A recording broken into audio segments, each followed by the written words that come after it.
What is it? Is it a secret? I don't know. Mystery box. Are you going to open it? It's... maybe. If anything, you're going to be your higher power and more out of focus, which seems counterintuitive, but the larger lenses have a larger depth of field, so more is in focus, which means you need to go further away to get the same amount of heating that you would with a smaller lens. $4,599. That's a hard pass, bro. Go. Yeah. Get. You can get an Ohm Tech for that. You can get a big Ohm Tech for that.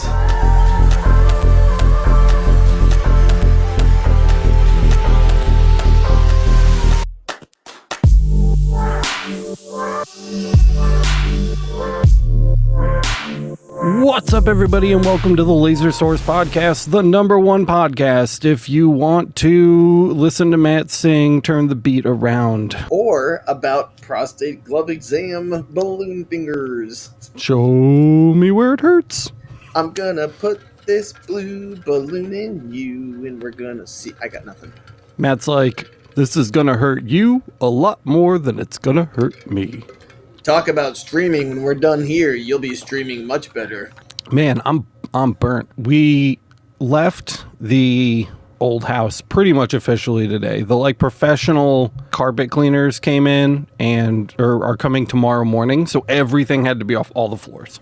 We had to just 100% have the house empty. And we did it, and I finished patching all the holes, all the screw holes and giant holes left from where I put anchors in and then ripped them out, and there was a bullet hole left over, all of that kind of stuff. Security deposit gone. Yeah, 2 full loads in the van, which I just finished unpacking literally minutes ago. I'm sweating.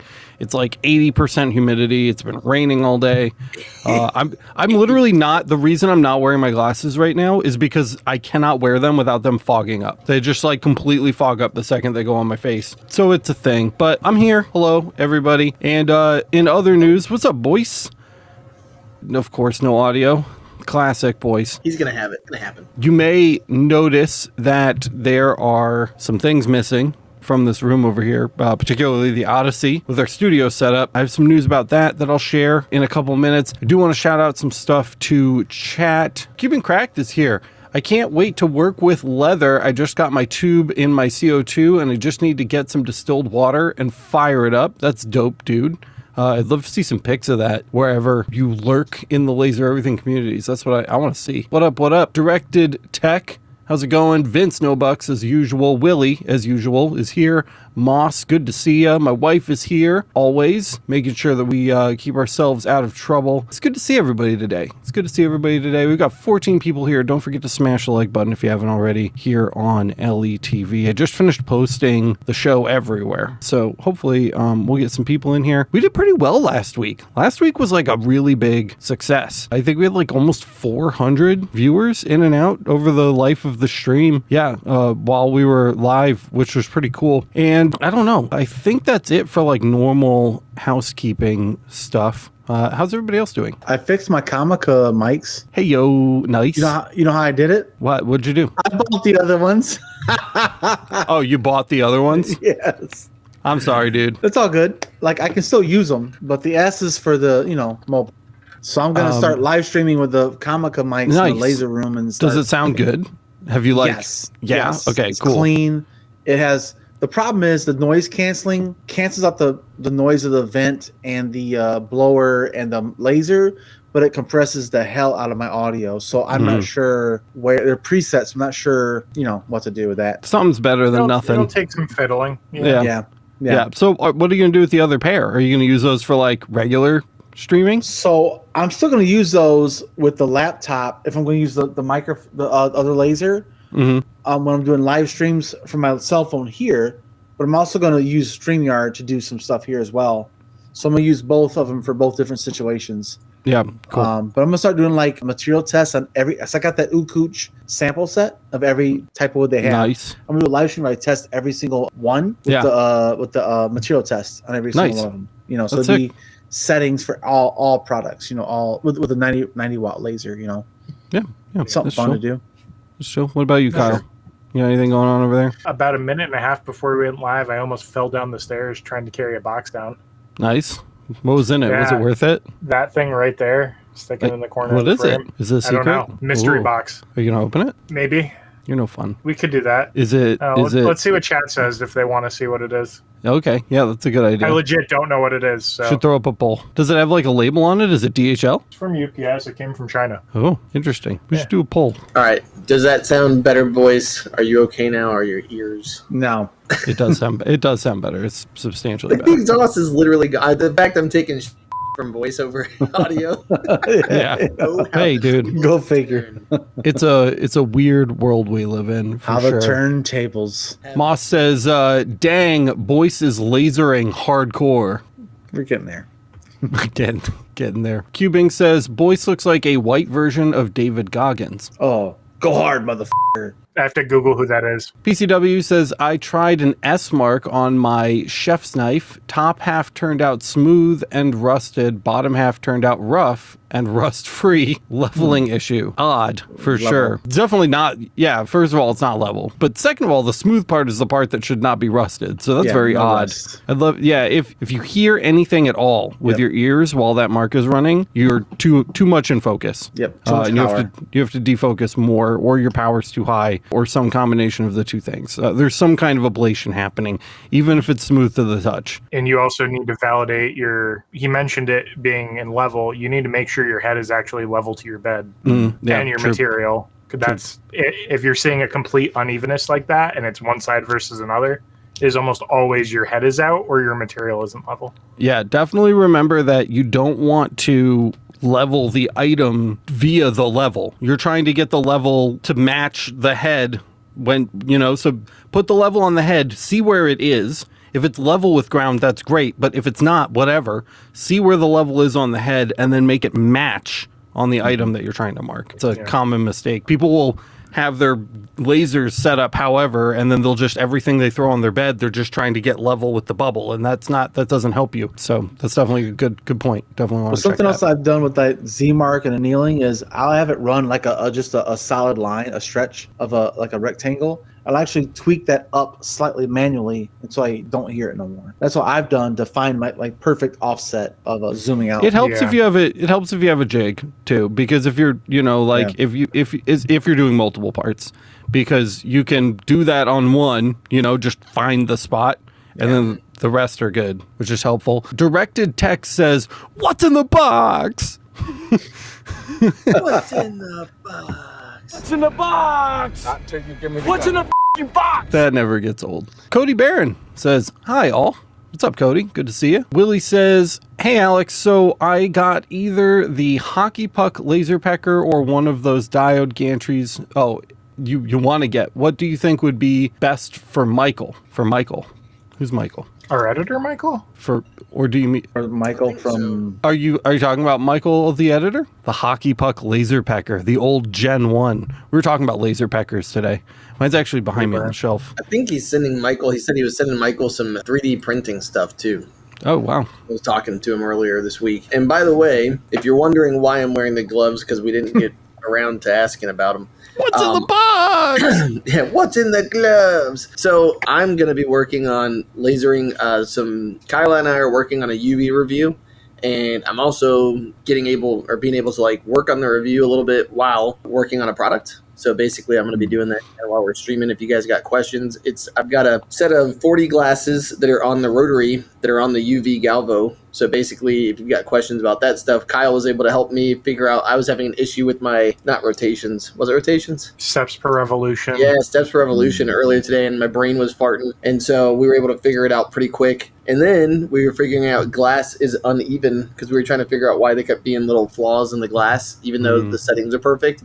And it's the fact that when you put your eye level to the glass as it goes up, there's all these teeny tiny little bevels in it. And so that was fun figuring that Dude, stuff the out. glass is imperfect always. Always. I'm used It's to being not perfect, so that's where it's a problem. It's not, for people who don't know, I didn't know this when I started. Like, when you do a stainless steel tumbler, usually, unless you get something really cheap and crappy, they're cylinders, like perfect cylinders. Glass is not that way. Even if it didn't have the little waves in it, they're usually like elliptical. They're longer in one direction than the other. And that is an issue. It's a very difficult issue to overcome.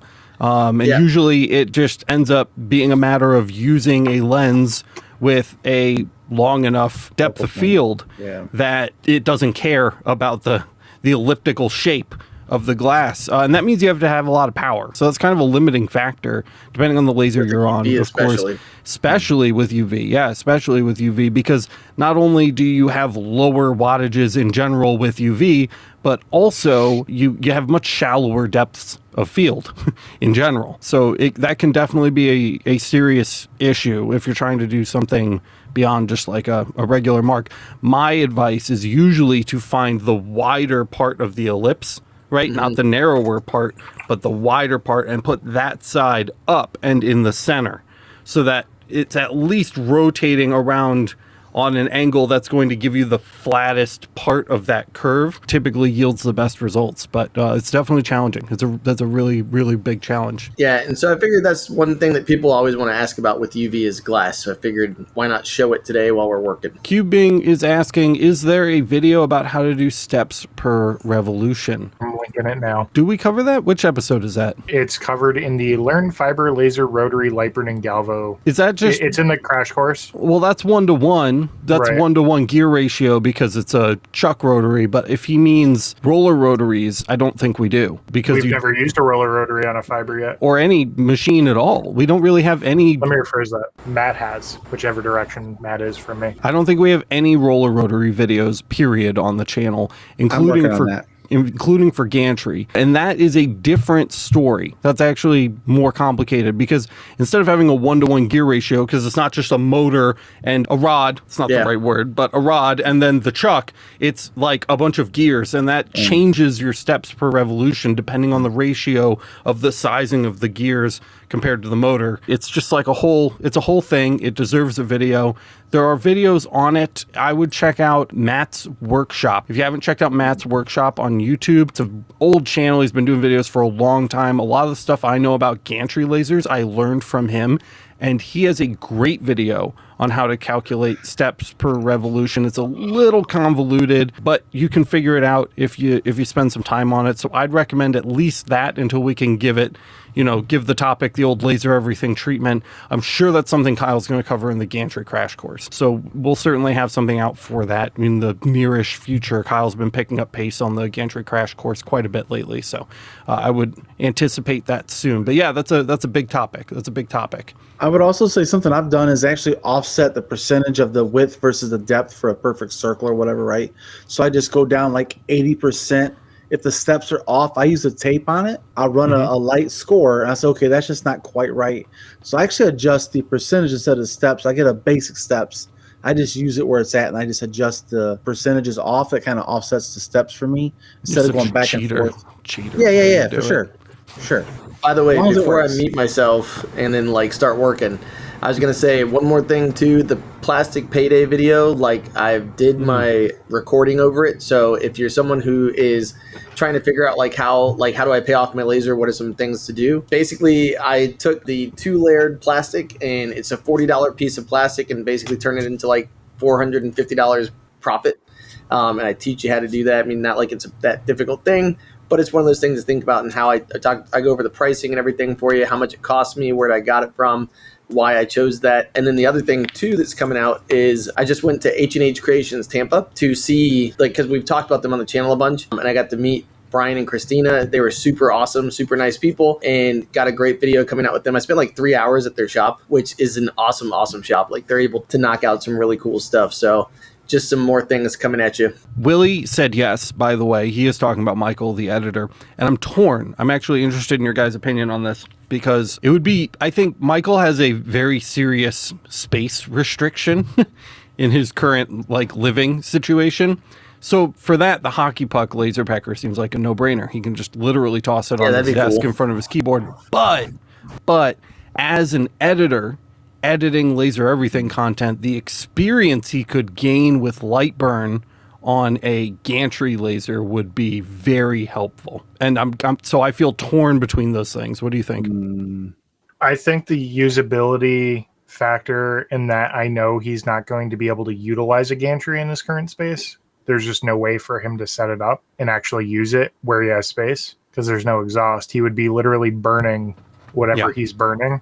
Oh, that's if true. it's that big in like the one area of his house that has 0 windows or ability to vent. Yeah, I didn't even think of that. So probably the puck. It's just he has like 0 space. I think he's got a 3D printer right now, and he's got like a bunch of shit on his floor, and then the 3D printer is sitting on top of that, and then he's got a bunch of shit sitting on top of the 3D printer, and that's like his 3D printing space. So probably the hockey puck, I would say. It's very nice of you. Thank you for considering him for that. Super kind. Ow, God, damn cat. He's like doing the like claw up, but like into my stomach. He's needing some biscuits on your biscuits. Yes. David Temple sent, I have one of these 30-watt split fiber laser, 6.9, so a 7x7 working area. What lens would that be? 7 inches? 7 inches. Yeah, what is 7 inches to millimeters? It'd be a 175. 175, yeah, sure. When I use your Z black, looks like an anneal, and the anneal disappears. I mean, if it doesn't look black and it looks like an anneal, you're not getting hot enough. Probably because your dot size is bigger than mine would be. My settings are for the 110. Hopefully you're using converted settings for your 175. You don't mention if you're using the converted settings or not. So another factor is that's a Raycus. Oh, it's a Raycus too. Sure. So you may need to adjust the power a little bit. Well, it's 25 kilohertz. So on Raycus, he'd be at like it'd be 30 or 40, something like that. I think the power needs to go up, period. Your dot size is bigger than mine was in that video. If anything, you're going to be your higher power and more out of focus, which seems counterintuitive, but the larger lenses have a larger depth of field, so more is in focus, which means you need to go further away to get the same amount of heating that you would with a smaller lens. It's really not very intuitive. You would think the opposite, but you'd actually want to defocus more and apply more power. So those would be the adjustments I would make. I would make them incrementally and make the increments small in order to probably get the best results on that. But that's probably how I'd go about fixing that issue. So the Odyssey is gone, as is like 90% of the tech that was on my shelf behind me here. And that is because we are moving back into the studio. I think I talked about this a little bit last week, but I don't know how in depth I got. So one of my neighbors in the basement where the shop is moving out, and we're like eating his space. We're just like consuming it and adding it to ours. And it's going to double our square footage. So we're going from 1,100 square feet there to like 2,200 square feet. And I'm going to take that 2,200 square feet and I'm going to divide it into 3 sets. So we're going to have 3 different sets, like studio sets with 3 walls. So there's like a big long back wall, and I'm going to put up 2 false walls that'll divide it into 3 spaces. And then we'll be able to have lighting in there. One will have like a nice table for like reviews or like talking heads. We'll be able to walk all the way around a machine. One of them will be maybe like a podcast room with like a table and mics. If people come by, we can do interviews and have conversations. And then one of them might be like a mini workshop where we can like take things apart. We'll have tools available on the wall. We'll be able to like work on internal components. I'll have like a nice overhead camera rig and that kind of stuff. And they'll actually be like real sets, which will be really, really, really cool. So I'm super excited about that. And they're moving out in September, but I've started moving everything there now, including all of the broadcast equipment that we got for LBX, because if we build a little 3-stage studio like that, it's going to be the perfect spot to test it and make sure it all actually works before we go to LBX, because it's essentially going to be the same thing at LBX. We're building a set and then doing a broadcast. So big stuff in the works, which is really cool. So that's kind of my little announcement. I can't wait for October. I know, dude. Me too. Brookstone. Did that say Brookstone? You guys remember that store? This is the club at Brookstone. Remember I told you about that guy who's a fighter pilot? He owns a golf course too, because why not? Of course he does. And his dad is retiring soon, so he's like, I bought him a golf course. I'm like, you mean like a round of golf? He's like, no, like I bought him a golf course. I was like, oh. A mini golf course. No. And he's like, yes, there are many golf courses that I own. It's like, oh, fuck. No. But anyways, he's a cool guy, so he just said, hey. And it's funny because I used to be his boss on the court, and now he's just a boss of like 1 million people. So it's all good times. But the good news is, talking about this real quick, I was just going to show you. Kyle and I figured this out, but really, really nice looking, and Kyle and I were able to get that figured out pretty fast. You gotta stick your fist in it, Matt. It usually solves most problems, yeah, but at least when Kyle's involved. But it's the nice thing is we figured out that again, if you're working with glass, don't be afraid to up the power just a scotch, and it kind of compensates for those dips that you see in it. And definitely wear gloves, because what a difference! Like the first 4 or 5 are disgusting, and then I put the gloves on. I'm like, oh yeah, this is way better. So they'll actually come out of the box looking professional instead of like some idiot in his garage made them. So there you go. They'll never know some idiot in his garage made them. I mean, he'll probably tell everybody, but sorry. Well, I'll tell you what a dope. My basement has just became available, so I'm hoping to buy UV in the future. I cannot wait. Boys, don't ever say that while you're driving in a van, okay? Just don't do that. My basement just became available. Dias is asking, Kyle, are you familiar with the LaserMatic 10-watt diode laser? Lots of rave over it in the diode communities. I have heard a lot about it. I have actually had a couple people mention it to me. I haven't looked into it myself. Just heard about it. I know that their fully enclosed one is something that people are really enjoying, because it's not the typical like tent enclosure. It's like a protection glass over the entire thing, so you can see it do its thing while it's doing its thing, which is kind of cool. I have to look this up. I don't think I've seen a picture of this. It looks pretty nifty. Yeah. What's it called? Give it a Google. The LaserMatic. It's a nifty looking little machine. They're kind of new in the space from what I understand. Oh, look at that. It looks, so my first thought when I heard the name LaserMatic was like a 1960s, 1970s like film camera, LaserMatic. There should be another model there with the enclosure. It's kind of got the look to it too, with it like is. the little signature and the aluminum chassis. $700. I see $1,000. 1,000. Yeah, check out that other one. Yeah, it's got an enclosure. Yeah, it's like an enclosed die. That's actually kind of sick. It's in that premium price range of like the xTool and the nicer Faro. Yeah, but that's tight though with the little like orange shield deal. Is that a camera? It looks like maybe an overhead camera too. Yeah, I think it has an alignment camera too. Yeah, sure does. Light burn compatible camera built in.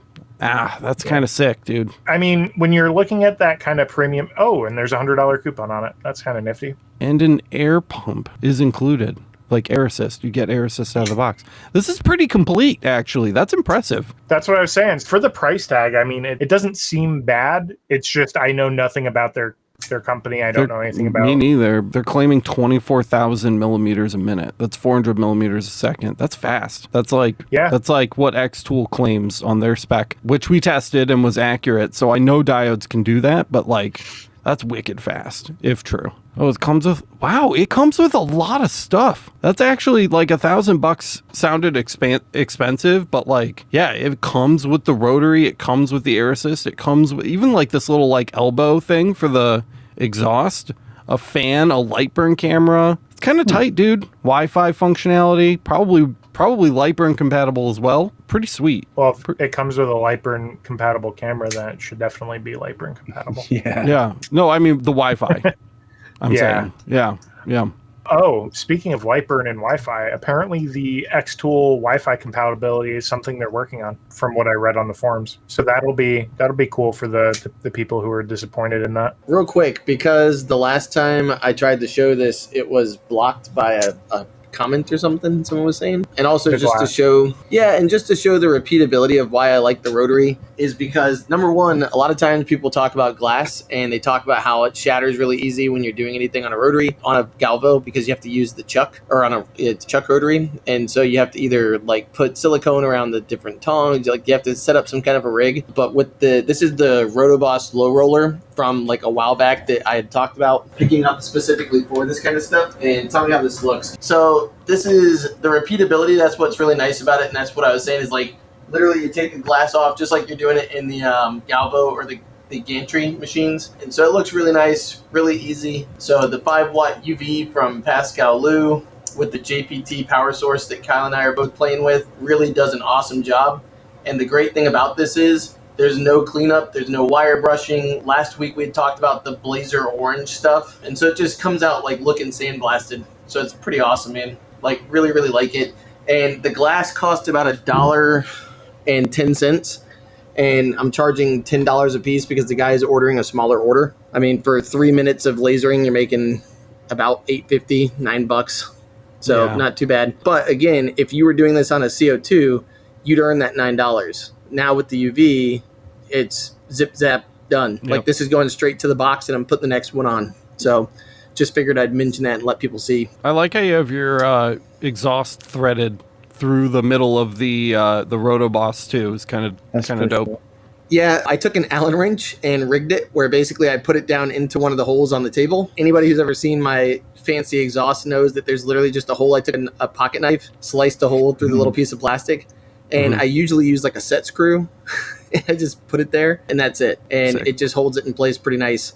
There's fancier ways to do it, but this just makes sure all those little fiber particles, because glass, I always noticed I was getting nosebleeds when I was doing those crystal ornaments at Christmas time. Oh, yeah, dude. Yeah, and so fiberglass, Kyle's like, that's fiberglass, right? And I was like, yes. I actually have to take the data vac and blow out the vents on my UV like source, the laser source, because they just fill with glass. Because that's mostly what I do with the UV.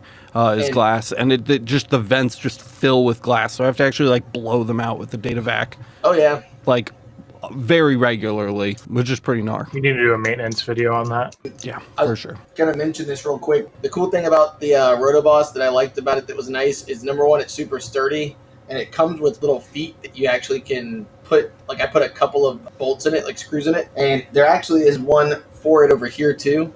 But it hangs off the edge of the bed, so it doesn't really matter for me. But long story short, you pop it in and you're done. That's it. Like that's what's nice about it. There's no keying the chuck, this, that, and the other.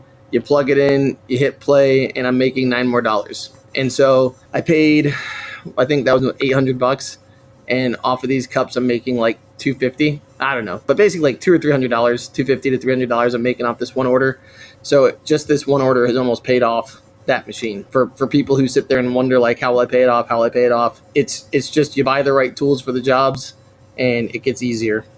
So definitely worth thinking about. All it takes is one or two big jobs and then you have and have it paid off and you have that tool for the life of the tool. Absolutely. And this is one place. So the cool thing is I'm going to take some pictures of these glasses. Again, I also just bought another case. Again, a case of glasses is $24. Actually, $26 because there's 24 in a case and they're $1.10, right?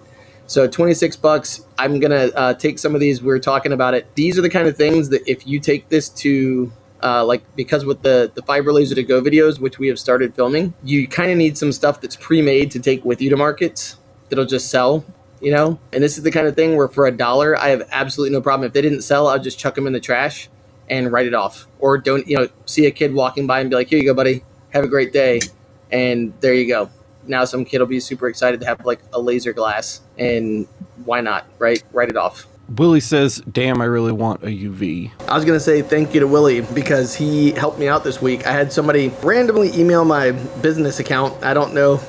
It's somebody from the laser world, and he emailed me personally asking for tips on how to do antler and bone, which was cool. I just didn't know anything about antler and bone because I've never done it. Luckily, Willie is like a champion antler engraver, and I sent him the guy's information, and Willie took care of it. So thank you, Willie, for helping out. I think his name was Cliff. So Cliff, if you're watching, Willie is the guy for sure. So anybody looking to do antler and bone, that's the man. Yeah, Willie says that guy is sending me that knife to engrave.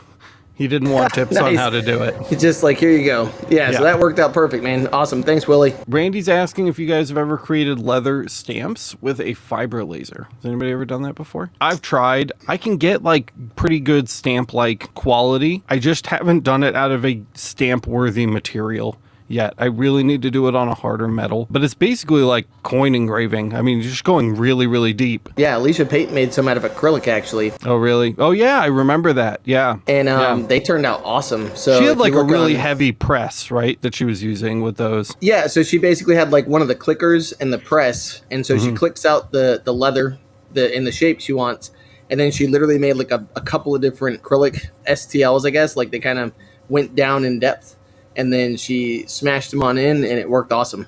So I was really impressed by that.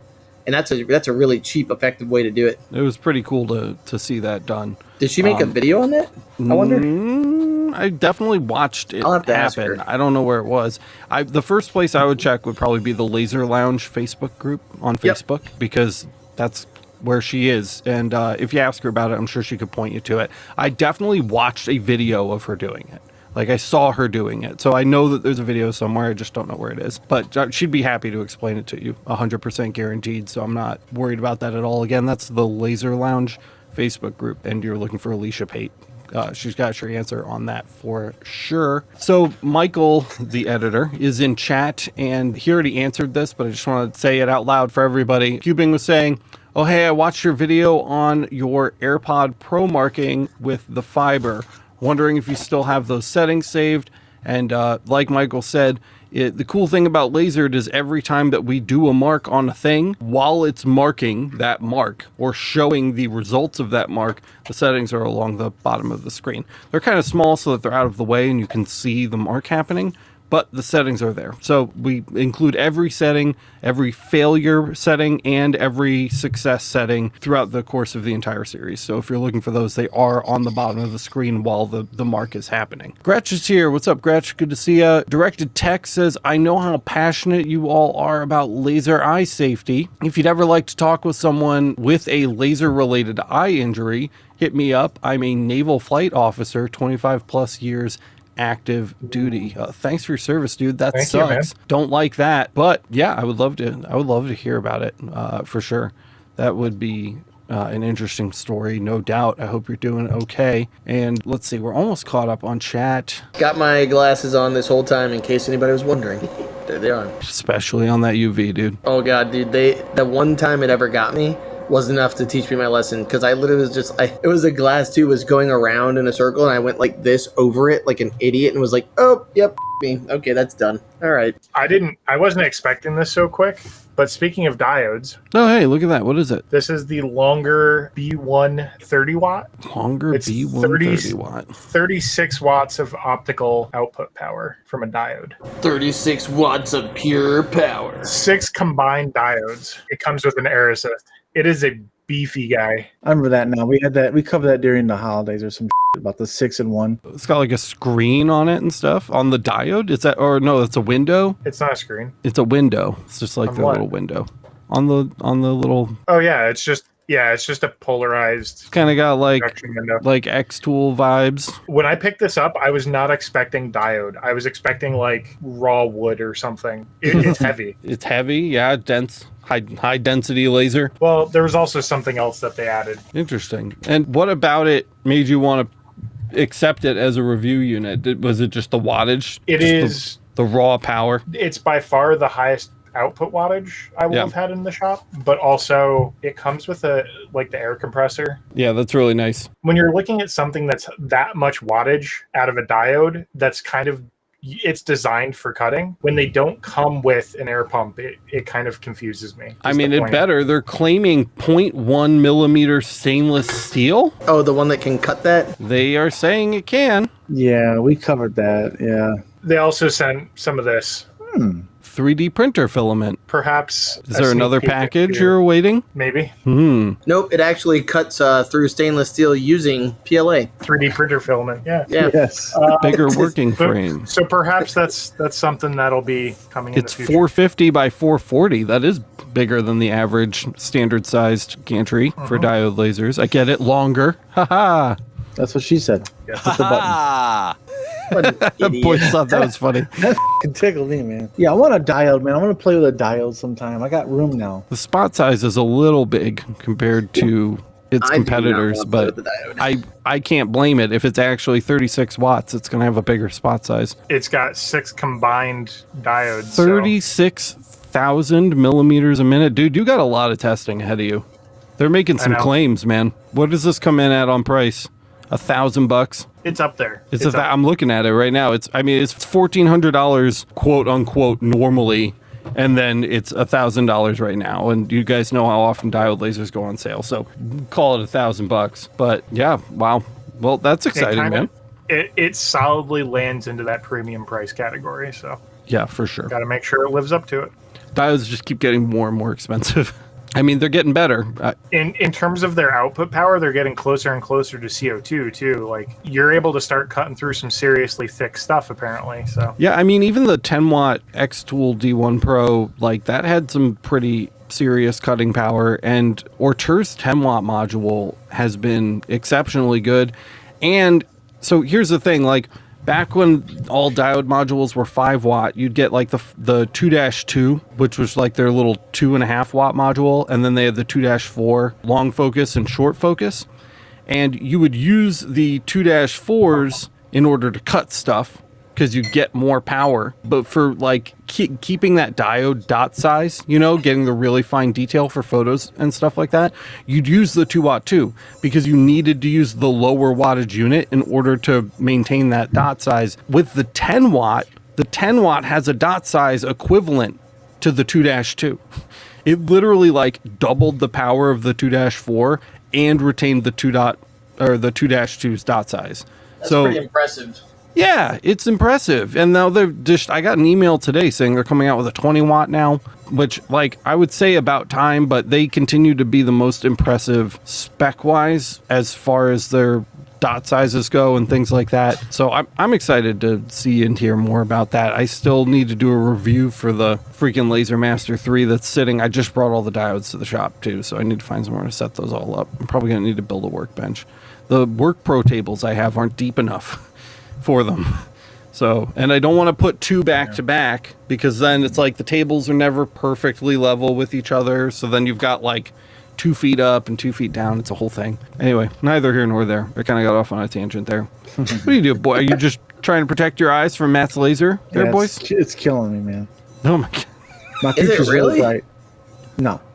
I was like, oh, turn it off. I'm sorry, My buddy. future's just really bright, you know, so. You're just wearing the Boys. shades? How big was That's the right. blunt you smoked before you came on?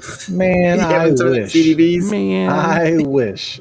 Man, I Boys, tell you didn't ya. give me an update. We didn't get a voice update, a bupdate.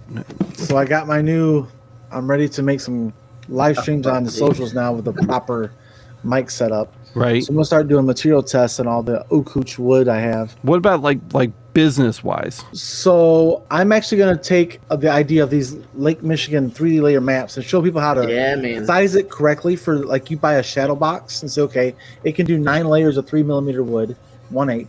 And say, okay, this is how you do it step by step. Take it, you make a frame, downsize it so it's all, proportionate. I'm going to make content that's like you get a job, you're like, I'm going to make this. This is where you buy it. This is how much it costs. This is the material cost. And this is how you adjust the file. Go to Hobby Lobby, buy the damn frame, make it, paint it, sand it, and put it together. Like I'm trying to show start to finish products now, like business-wise, like, just a day in the life of making a product. One thing that I've been thinking about for when I start to do stuff that's for sale through shipping is literally thinking about the size of shipping is a pain in the ass for things. Yeah, and wait. So what I was thinking is start looking at the boxes for one price shipping or whatever it's called. flat rate. There you go, for flat rate shipping priority stuff. And then make it like half an inch smaller than that on both sides so you've got enough space to put bubble wrap and shit around it. And then no matter where it goes, it just slides right into the box wrapped up the way you want it. Done. I'll make sure I look into that too. Like I'll include that too, as like shipping boxes and stuff like that for these. I have 4x6s and 6x8, 8x10 shadow boxes I'm doing. Yeah, see, those would go in a lot of the different. Yeah, that's good. 12x12s, 10x10s easily. So that was just one thing because a friend of mine was telling me that one of the biggest pains in the butt was when they were trying to figure out shipping for like oddly sized items. Plus, then they have to make boxes, and I'm sure people here have had to mess with that, where they've had to make their own boxes and make their own crating and all that kind of stuff for products. Then you get into a whole another headache, and then you have to measure them, you have to get them sorted out. What a pain in the butt. Then you got to price point it, like how do you price that out? Cubing says, hey, want to buy my diode? I put it together and never used it. Don't get rid of your diode, dude. Keep it. Keep your diode. Keep it forever. You can do so many nice things, dude. The photos. You really keep it for photos, man. That's the only reason I want a diode. I want to do photos on different things that are smaller, And organic. Dude, CO2, but when you compare it to like what you can do with a diode, it's a big difference. I just brought home like a really impressive diode photo I did on one of the diode reviews that I worked on, and it's unreal, and it blows CO2 out of the water. It takes 4 times longer, but it's much nicer. And there are a lot of reasons to keep your diode. Don't get rid of your diode. Keep it. I think he just wants to help pay off his new laser he bought. Because didn't he get a CO2 recently? He did. Yeah, no, he did. Yes. You did. Oh, yeah, but you're going to miss it. You're going to want to rebuy it. See, that's where you take that CO2 and make that cheddar. Yeah. That CO2, he just got some help moving that downstairs. Oh, nice. He just got it. Oh, look at this. Cody Barron says, I just shipped a custom pin board through UPS and it cost $202 after the custom box. Odd size pieces are a pain to ship. That's what I'm telling you, dude. Because then what'll happen is someone will go to your little Etsy shop and they'll be like, oh, this is so cute. I love it. And then it'll say shipping $110. And you're like, holy God almighty. Trey's saying, looking at buying first laser for small business, thinking the xTool 2, your thoughts? I liked the D1 that I reviewed, just to be clear. The xTool 2 is their CO2, I believe. Oh, the P2. Let's see, price-wise If I'm on not that. mistaken. $4,599. That's a hard pass, bro. Go. Yeah. Yeah, you can get an ohm tech for that. You can get a big ohm tech for that. You get a Mira We've had some 5. hot takes on that before. You can fly me out and I'll buy a laser and do the work for you. No, but a Mira 5 is only like $1,000 more, maybe How much If was that that- one? 5,500? 4,000. The Ranger's cheaper. $599. The Ranger's literally cheaper. The range, But it's been out of stock for like forever, hasn't it? It does not appear to be out of stock currently. Oh, all right. go. I think I checked on like Friday for somebody from the LMA. That's exciting. There's a button right here. Whoop, whoop. Add to cart, adding to cart. Bam. It's good. You can buy it right now. Baby. So I would Nice. probably, yeah, I mean, this is great. You get the Trosen controller, you get a nice big 24 by 15 inch bed, you get light burn support. It's a 65 watt laser. You get a 300 watt exhaust fan with it. The chiller is super inexpensive. You can grab one, instead of dishing out for the SNA, you can grab the Q600 is perfect for it. It's cheaper than the SNA and it is better and easier to use. We just did a video about light objects chillers on the channel, which you can check out. So you can have one of these for $395, which is basically nothing. And it's got a powered Z table. There's just so many other machines. The Mirror 5 is a great option too. We have links to that stuff on the buying guide. But the Ranger, man, I mean, this is the way I would go if I was in that price range. I literally couldn't imagine buying anything else. Like right at that $4,000 level, this is really the way that I would go. I feel like for as far as support goes, the xTool, good luck. Yeah, and light object, it's like exactly you're going to call and Jay is going to pick up the phone. People that are going to talk to you ever. Yeah, exactly. It's going to be Jay or it's going to be Marco or Joel. You know, I mean, like it's one of those three people is going to answer the phone. We've had a lot of LMA members actually buy these recently. Funny enough, it's probably why they're always out of stock. And everybody's been really happy with them. I'm super stoked on mine. I actually put it right up in front of everything else in the shop because I plan on using it that often once we get in there and we start working with stuff again. So I'm really stoked about it. If I was going to spend $4,000, that's what I would be getting. We have links to it. Threw his back out getting it there. Yeah, we have links to it on the buying guide, lasereverything.net/buying guide. Use that link. It helps support the channel. But we have a lot of CO2 lasers up there. They're all good, but I would go with the Ranger at that specific price range. I think that would be a really good buy. Yeah, the Mirror 5's $6K. Yeah, and that has a 3000 series chiller in it, right? Not a 5000 series chiller. Here. If I was gonna get a Mira, I'd get at least a 7.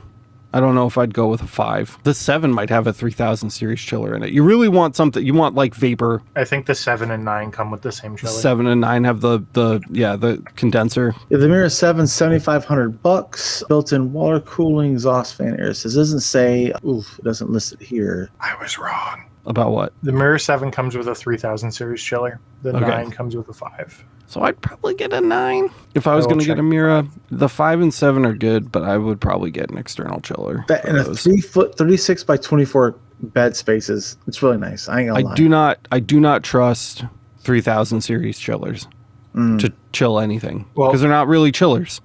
That's the key there. They're a radiator with a water pump. There is no refrigerant, so calling it a chiller is a stretch. Yeah, even an ohm tech, right? I mean, like you could get again like an ohm tech in that price range, but again, the Ranger for about the same price. You're getting like a beam combiner, you know, like built in a beam combiner. Come on, like it's a no-brainer. So I would definitely check that out. Light objects for the win. Yeah, if you had a little bit more money in your budget, I'd push you to one of the bigger Eons probably. But does the Ranger have the pass through? Yeah. Then there you go. No, You can't go wrong with that, honestly. I don't know. No? Just think split so. your graphic in half, have a central point and spin it. There's a way to do it to make a I'm starting to think no. I don't think so. not a The pass mirrors through. definitely don't have pass through. The Novas do, but that's way out of this guy's budget. It's got pass through, dude. The Ranger has pass through. Okay, great. So there you go. I know everybody's not a huge Boss fan like I am, but the Boss series is doing like a Father's Day sale, and I think they're doing a July 4th sale too coming up. I think it was, I don't know if it was the 1630 or the 1424 or 1624, but either way, it's a comparable bed size, and I think it was 5,500. So that's one of those things where it was like definitely worth looking into. I think that's a 70 watt it comes with. But I do like the Ranger 3, especially if you're looking for that price point and also for that size, because anything that's from Boss is going to take up a lot of space in your shop, like no doubt. Bigger footprint. So if you're looking for, and that's one of those things too, like I like the middle of the road, which is like the portability of the Ranger 3, even if it is kind of chunky to get up a flight of stairs, you're not like, I mean, good luck getting one of those machines I talked about up a set of stairs alone, or even with a friend. PCW is asking, do you have to be careful about 100% power usage with a CO2 Galvo like you do with a gantry? It's not gantry versus Galvo, it's glass tube versus RF tube, and there are glass tube CO2 Galvo lasers. That exists. So the RF tubes generally, my understanding is that it's not as big of an issue. Any laser you run at 100% all the time, I think is going to see faster wear than if you don't, but it's particularly big issue with glass tube CO2 lasers. RF tubes are a lot less likely to be affected by that long term. For reference, this is why me and Alex are confused on the Ranger. The door on the back, I don't think is a pass-through, but the tray in the front, this bottom black part below the lid, that does fold down, kind of like a truck mirror. key. Well, mirror does the same thing. You can stick half the board out and just flip it over. That's what I do with the larger boards. cuts. Yeah. There you go. One of the things too to consider when you're looking at all of the lasers we've talked about is in chat, Cuban Cracked had asked about, or I think Cuban Cracked and Willie had talked about compressors. I highly suggest buying a compressor like aftermarket. I like the California Air Tools. They're awesome. I believe that's in our buying guide too. Yes, it is. Which it's super quiet. It's under 50 decibels. I've had it going on during the show before, and I mean, it's noticeable from 5 feet away. Like it's really cool when I have a customer here talking to me while I'm doing stuff. We can have an easy conversation, and I'm pumping 60 psi. I've had jobs that are taking me like 8-9 hours, and I'm just pumping 60 psi, and the thing stays pretty cool for what it's doing and how much work it's putting through, you know, like when I'm doing all the cutting I'm doing. For context too, like most entry level or even higher end machines, before you get super premium, they'll come with like a little aquarium pump for air. And those are they're not designed to be pumping a lot of PSI. They're just meant to be bubblers for the bottom of air tanks, essentially. Keep the lenses clear, yeah. Yeah, it's enough to keep the lens clear. It's not really meant for like really helping you cut. It's just meant to keep your lens alive so that it doesn't immediately get covered in soot and crack itself from the heat that it absorbs. You might see 2 or 3 PSI out of it or something like that, which is perfect for engraving. It's enough to keep the lens clear.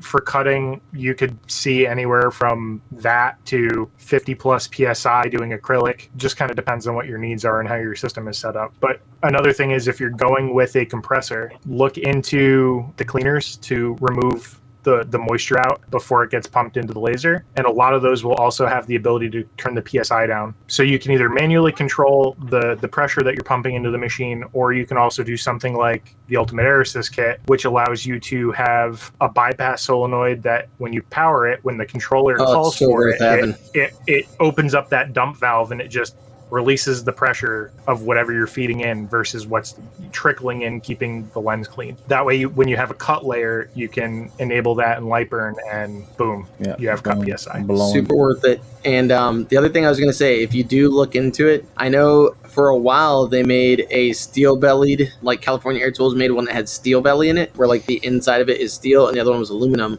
If you can, make sure to try and get the aluminum because it's oilless. It makes a lot of water. And if you get the steel, it'll rust out and it just the longevity of the aluminum one's a lot better. So if you have that option, or if it's something that you see, snag one. Just to swing back to the $4,500 laser question, E2 is saying the P2 has auto pass-through up to 9 feet. True, and probably works fairly well, but you have to use their software in order to get those kind of features, which is fine. But if you want to see my full opinion about that, go watch the xTool D1 review, where we kind of go into xTool's laser software with a little more of a fine-toothed comb. There are some not great things about it that people should be aware of before committing to using that all the time. Because when you get a laser like that, if you want to use the marketed features, obviously those things aren't built into software like Lightburn, so you're not going to be doing that with Lightburn. You're going to be doing your work in the xTool Creative Suite, and you should know what the ups and downs of that are before you get kind of tangled up in that. So go check that out. xTool D1 Pro review. We just published that not too long ago. Oh, did you see what Trey just said? I was going to say, adding on to that, you also have the automated height change